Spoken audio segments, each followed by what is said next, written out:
जंगल में तमाम जानवर खुश व खुर्रम जिंदगी गुजार रही थी। कोई किसी को तकलीफ नहीं देता था।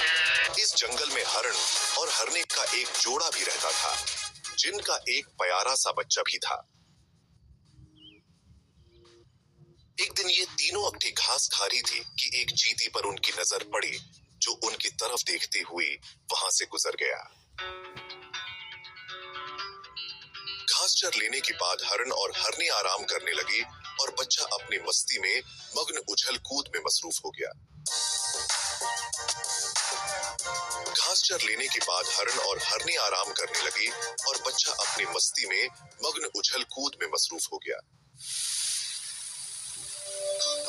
कुछ देर बाद तोतों के शोर मचाने पर हरने की आंख खिली तो देखते हैं कि इसका बच्चा वहां से गायब है। वहां मौजूद तोतों और मुर्ग के बताने पर मालूम हुआ कि उनकी बच्ची को चीता ले गया है।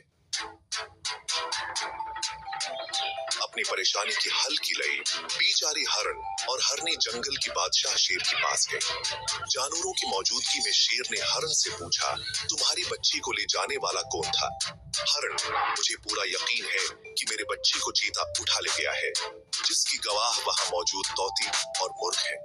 शेर ने हरण की बात सुनने के बाद एक लंबी सांस लेते हुए कहा कि सब जानवर जानती हैं कि चीता मेरे खानदान से है, लेकिन इसे अपने कई की सजा मिलेगी। इसके बाद शेर ने हुक्म दिया कि जंगल के तमाम जानवर हाथी की सरबराही में चींटी को पहाड़ से नीचे